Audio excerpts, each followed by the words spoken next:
Sometimes the best stories in golf aren't found on tour.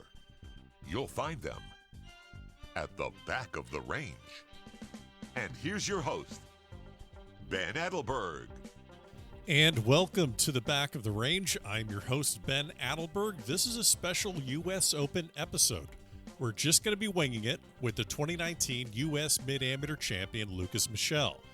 Now, this is a special bonus episode. I'll be catching up with some former guests that have been on the podcast previously that are participating in the U.S. Open at Winged Foot. Just casual conversations, maybe how they're treating their practice rounds or some of the unique experiences that they've had thus far. It's not edited, it's not really scripted, and they're pretty short conversations, but it's a unique perspective into what these players are dealing with as they get ready for the championship. So let's get right to it. This is my conversation with Lukas Michel, the 2019 U.S. Mid-Amateur Champion. So I arrived in New York on Thursday last week, and I moved in with some Australian friends. They're friends of mine. They live sort of in Nyack, so just the other side of the Hudson.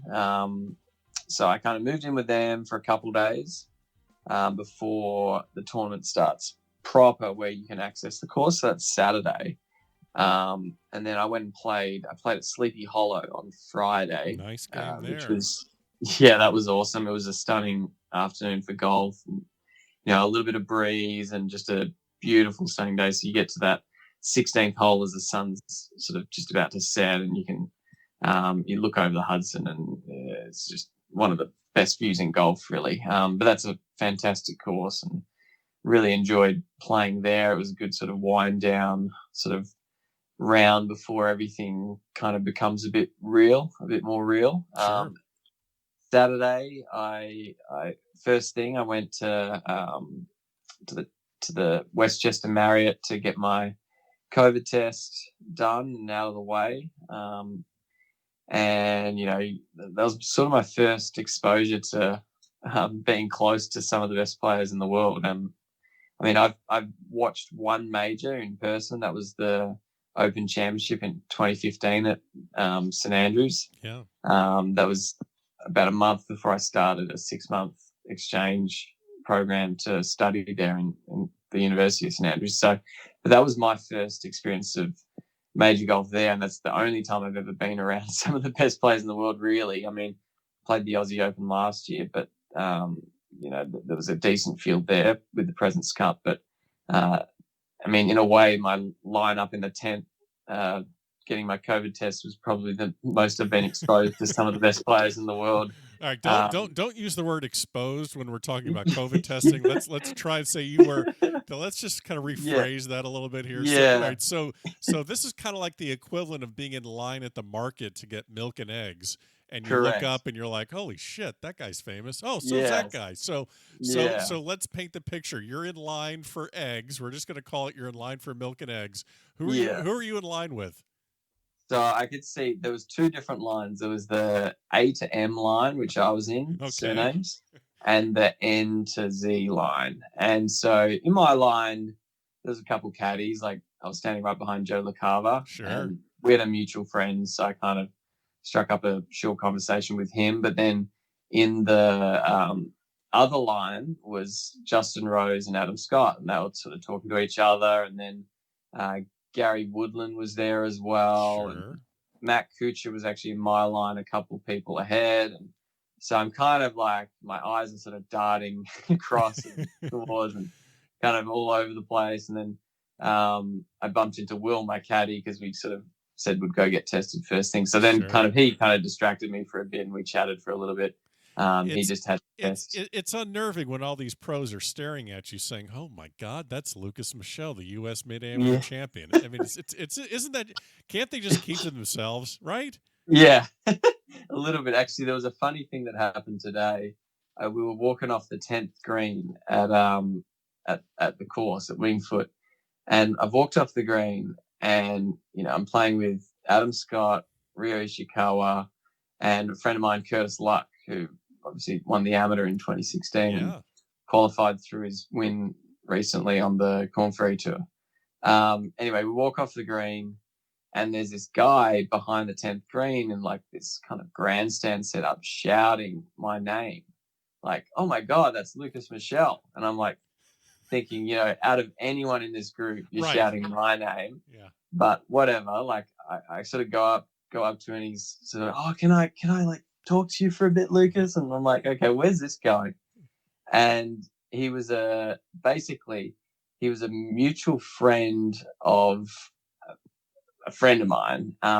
And this guy had caddied for me when I played Baltusrol a couple years ago. And basically that he just wanted to get a little video of me talking, you know, him asking me a few questions, me answering him about, you know, my week and his friend and the time that we met on the bag. And he was going to send it to his friend Gene. Sure, So sure. Gene Marn, shout out to him. One of the best caddies around. I shot I think it was a nice 66 at Baltusrol lower with him on the bag. It was a bit stiff not to get the call up this week, actually, at Wingfoot, but Will Davenport obviously solidified himself in that role at the mid-am. But yeah, so that was pretty funny because I could tell Scotty and Curtis and even Rio were kind of thinking, what's going on here? Why are they shouting out Lucas's name and not ours? All right, so you paid this guy to be your fan club for the week. That's exactly good move. It was really good. Yeah, so your practice round is like Team Australia, and then you pick up Ishikawa to round out the group. I mean, it's like you're kind of you guys are all kind of channeling Ogilvy to try to pick up for some good juju for the week. So exactly. So you mentioned like being in line for COVID. It's your first time kind of around that many great players. I'm guessing this is your first foursome, first practice round where the other three guys, their resumes are their resumes are pretty high up there. Yeah. I mean, I did play 9 yesterday with Sung Jae Im, and then another 9 with Patrick Cantlay. So I've now been exposed to. There's that word again. What are you doing to me? Why are we doing this? I've now been witness to a lot more top level golf than I ever have been in the past. 26 years of my life in the last 2 days. Jeez. So it's been incredible. Obviously, like I've seen their games, I've seen how good they play. I mean, Cantlay was just like almost boringly good at golf. Yes, like just so good in every aspect, but like it was almost like boring how well he did everything. It was kind of just funny to watch. And then you've got Sung Jae Im, who might be the best I've ever seen anyone hit irons for 9 holes. Like his iron play was incredible. That's incredible that you're saying that. And then, I mean, after playing with Adam Scott. Yeah, well, Adam Scott, I would say probably didn't play his best. Okay. But it was still incredible. I mean, he has one of the best swings in the world, and he was still hitting it absolutely flush. But there was a couple of shots I could tell he wasn't too happy with, and I was thinking, that's pretty good. That's 20 feet away. I'd be pretty happy with that. Yeah, so, and I'm guessing also just playing with these guys. I mean, how do you keep it in your mind that like, oh, I'm also playing this week. I'm not. I can't be a fan as much as like I actually have to keep my head screwed on straight. Are you kind of struggling with that? I think definitely Sunday. So that Sunday was the first day I actually played holes, and definitely yesterday I probably was a little bit rattled. Like I could feel myself kind of definitely a bit more nervous than usual in a practice round. That's for sure. Yeah. But today I did feel a lot more settled. I kind of like I had an okay range session, and then I went to the putting green, and I don't know, it was weird. I had like a real sense of calmness about me. I don't know. It was really good, and hit some putts, went to the tee, and the first tee shot, for a practice round, it was much more nervous than I would be on a normal practice round first tee shot. But once I settled into the round of, chatting to Adam, and they're all good guys. They're just normal human beings. It was easy. I played really nicely today. I was really happy with my game. I hit some balls after the round, and felt really comfortable playing. I was chatting on the putting green to a friend of mine who's a reporter, Eamon Lynch. Yeah. Yeah, and he was just before chatting to Rory, and Rory came past and said, goodbye to Eamon, and then introduced himself to me, and like we chatted for maybe 30 seconds. Then he went on his way. But Rory couldn't have been nicer and more genuine in his kind of welcoming me kind of to an event like that. He was really, really nice. So I think despite me kind of feeling like a bit of a fanboy and maybe a little bit of an outsider, I think the players overall have been really, really great to me, and I feel like in a way I belong. So Yeah, it's been no, really good. you absolutely do Yeah, belong. I mean, yeah, you're one of several, obviously not many, but you're one of several USGA champions in the field. And hey, that's right. you're there for a reason, my friend. So Yeah, so a lot of what I've seen just with limited kind of pictures and footage and the narrative. I mean, it's so earlier in the week, obviously, but what I'm seeing a lot of is just how thick the rough is, and that will be yeah, a consistent comment and picture. I mean, that we'll be hearing that till Sunday. So, yeah, from what yeah. you've seen, um, from firsthand experience, I'm sure you did Yeah. not hit 14 fairways today. You might have No. leaked one into the rough. So, how do you deal with that? I mean, from firsthand experience, just to communicate it effectively to people hmm that are be watching it. How give me an example of just a shot you've hit out of this rough that you're like, okay, this is Yeah. different than what I've experienced in the past. Yeah. So on 18 yesterday, I hit a really good drive. Like I hit a really nice drive.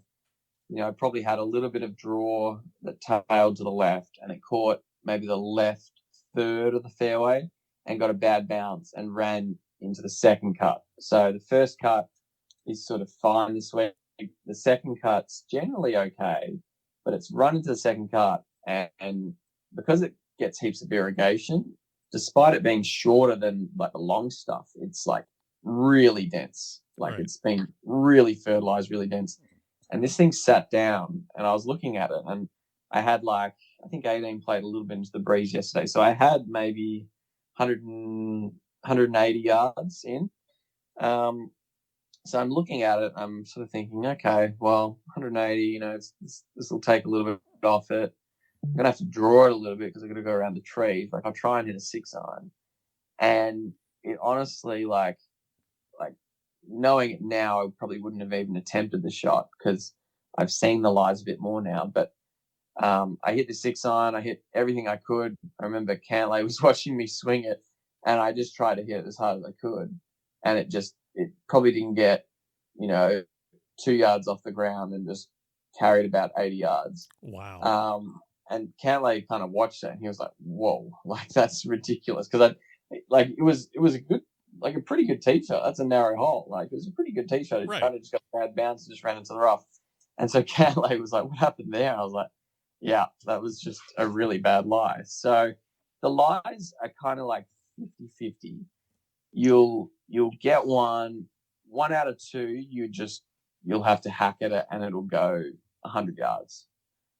Doesn't matter where you are. If you've got 100 yards in, well, that's a good thing because you can probably get to the green.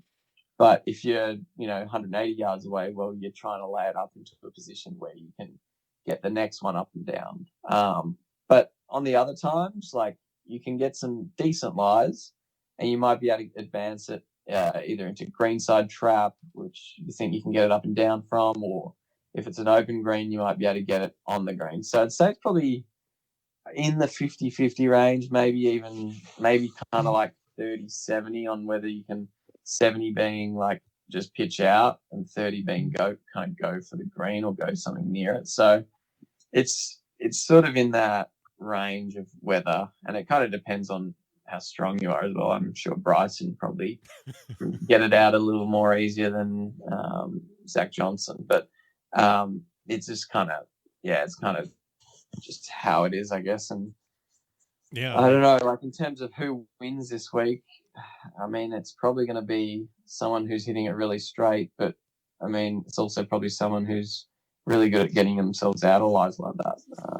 Yeah. Well, I mean, you're going to have that, and I'm just guessing there's going to be the guys that are going to be at the top of the leaderboard are the ones that can get it out to 80, 90 yards and find a way to go up and down for par. And then wedge it close, exactly. Yeah. It's going to be like, it's borderline like a short game contest because everyone's going to be missing greens and right, and it'll be like a putting and pitching kind of contest. I think I spoke to Jeff Ogilvy as well before I left, and he said that's kind of what it was last time at Wingfoot, just because everyone's going to miss the fairways eventually, and you got to be wedging and putting it good. Yeah, you mentioned Cantlay watching you hit that shot out of the rough. I mean, he's not watching you to see like, okay, what's this guy's skill level? He's watching the ball to see. He's watching to see how it reacts. So, what are maybe some of the things you've noticed from other players that you're going to kind of tuck away in the memory banks so you can succeed this week? What have you seen that are like, oh, I didn't even think about that, or oh wow, that's interesting. Yeah.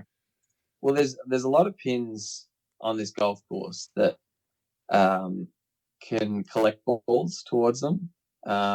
So, even if it might look like you're really short-sighted, there's a way to probably work a ball in closer than aiming directly at the pin. So I've seen a lot of guys, they'll put out their tees or their cups, that they put out on the green in spots that are common pin positions. And then they'll kind of assess where those pins are, and then kind of look at where a miss might be okay. So I've seen, like Adam Scott, for instance, he'd put his cups down, or he'd get his caddy to put his cups down, but then he'd go into positions around the green and look at where he could possibly get things up and down from.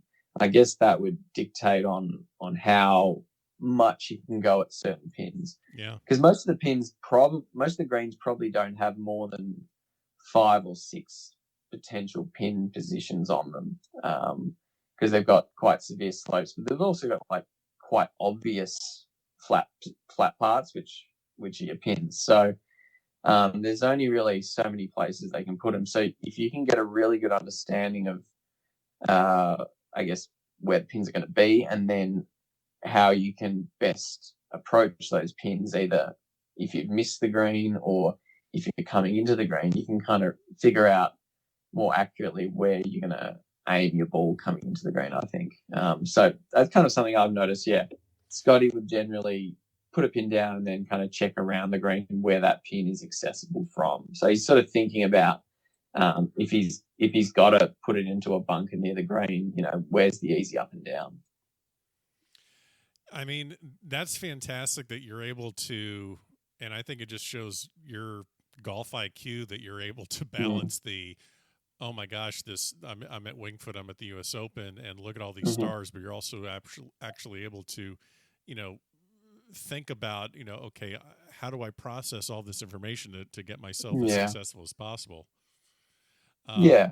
So this is great. Well, listen, it's a long week. Enjoy yourself. I know you're trying to document a little bit or document your week. So if you want to document more with me throughout the week, please let me know. And no worries. And we'll check in later. So do your thing, man, and enjoy it. Yeah. Sounds like you had a great start so far. And and that's been really enjoyable. And you got Charles Howell III tomorrow, don't you?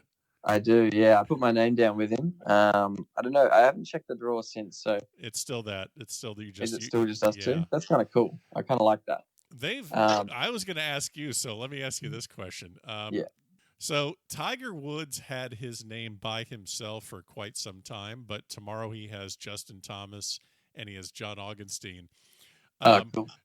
If you saw Tiger's name by himself, would you put your name next to Tiger? I think I probably would. Okay. I think I would. I mean, on Sunday, he went out with Bryson. You probably saw footage. Yeah. And he was like 2 or 3 groups ahead. And we actually stopped for lunch after 9. So, like, basically, we played 9, we stopped, and then we heard Tiger went on the golf course off 10. And we were like, shit, did he take our tee time? Like, could we have, like, because Sungjae only played 9, And then I stopped with Sungjae, had some lunch, and then went out and back and played 9 on the back 9. So I thought maybe Tiger took our time when we pulled out, and I was like, "Oh no!" Can you believe Tiger Woods taking your tee time? I know you that's the unbelievable. nerve. But it turns out he went out like maybe a group or 2 ahead of that. So I for a while I was really disappointed that I didn't get that opportunity. So knowing how I felt then, I probably would put my name with him. But at the same time, like Charles Howell III, I work with a golf coach, Dana Dahlquist, and I know that Dana's worked a lot with Charles. So, and I know Charles is like a very kind of analytical, kind of thinking kind of guy. So for me, I feel like that's going to be really interesting talking to someone like Charles, because I think Charles and I probably have a bit more in common than Tiger and I. Tiger's like this alpha, like just the boss, the GOAT. And Charles is kind of maybe like, I just feel like there's a little bit more relatable there. But, at the same time, Tiger's the guy that he's the man. Like growing up, he was the best player in the world. So for me, like that would be a dream come true, but maybe at the Masters. Yeah, absolutely. Well, enjoy the rest of the week. We'll catch up. We'll catch up again soon. And thanks for taking some time, man. Enjoy it. No problem, Ben. And there you have it. Special thanks to Lukas Michel for taking some time to speak with me just a couple days before he tees it up in the U.S. Open at Winged Foot. We'll have a few more of these episodes before the start of the championship, so make sure you're subscribed in Apple Podcast or Spotify or wherever you get your podcast. And don't forget to follow along on Facebook, Twitter, and Instagram. We'll see you tomorrow here at the Back of the Range.